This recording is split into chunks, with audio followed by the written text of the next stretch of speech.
Hi, it's Willy Reads again, and sorry for the 1 week absence, but life got a little bit to me, so I just took the week off, thought it would be good to recuperate.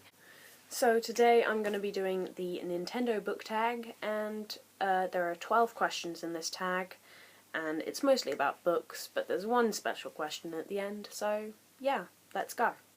So the first question is NES, Nintendo Entertainment System. Classic you want to read. I don't really know what you'd class as a classic, but if I had to pick, I would pick Life of Pi.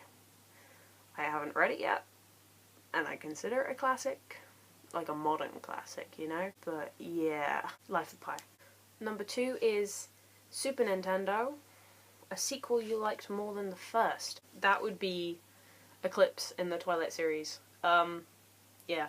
Bit of a Twilight fanboy here, old school.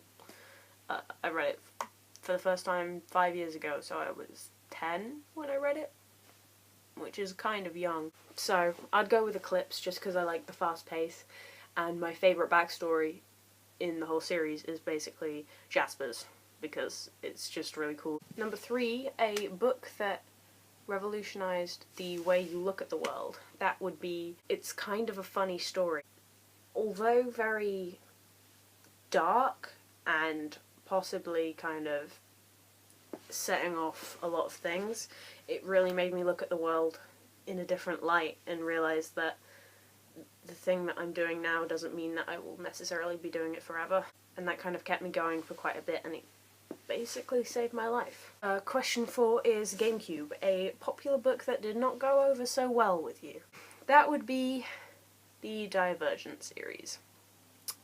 I'm sorry for all you Divergent fans, but I just felt sick of the dystopian kind of series, novel idea by the time I'd read that, so I don't know, I just didn't really enjoy it in general, so I only ever got halfway through Insurgent, and I never actually ended up reading Allegiant. The next question is a new favourite book, and it's not necessarily new, but it would be Patrick Ness More Than This, which is quite literally one of the best books that I've ever read.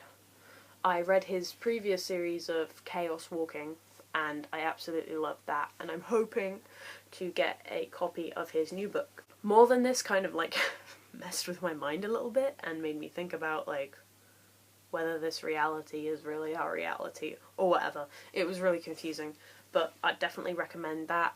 Love that book. Cannot give it enough praise. Next question is Nintendo Power, a favourite graphic novel, and that would be the Sandman series. I currently haven't finished it yet, I've only read 6 volumes of it, but I can say by far that it is my favourite. Question 7 is Super Mario, a character that you would like to squish like a Goomba. That would be Sebastian Morgenstern. Please go die in a hole. Number 8 would be Zelda, a newer fantasy that you consider a modern classic. I would say Harry Potter, but I don't know how modern you mean. I don't know whether you mean like in the first few, like couple of years just gone by. But I would definitely go for Harry Potter if, you know, it's kind of like 20 years ago. Or if it were later, I would go for either Twilight, because, you know, I'm a piece of trash, or probably the Chaos Walking series, because I love that series and it's so good. Yes. Question 9 is Samus Aran, a favourite sci-fi novel, or one you want to read. My favourite sci-fi is probably the original, Frankenstein. I currently don't have a copy because I read it online for school last year, but I absolutely love that book. It's so good. I would recommend it to anyone who wants to read it because it's the start of sci-fi and whew, just good all round. Question 10. Book editions that you want to collect. There's a new kind of edition of Harry Potter that you can get where if you put it in order, it makes a picture of Hogwarts. Basically, any edition of Harry Potter is beautiful, and I just want every single edition. Please. Number 11 is Donkey Kong, a book with original characters. And that would be Fangirl. I absolutely love Fangirl. I love the idea of it. I love how relatable all the characters were, and I love how kind of original they were, because I thought at the beginning they were all kind of very stereotypical, but Rainbow Rowell managed to make them all really, really 3D, and I absolutely loved that. Number 12 is Nintendo fandom. A Nintendo game that you really want, or games you really want. I want Fire Emblem Fates. Why isn't it here? Anyway, that was my book tag, Nintendo book tag. I really hope you enjoyed, and I'll see you in the next one. Bye!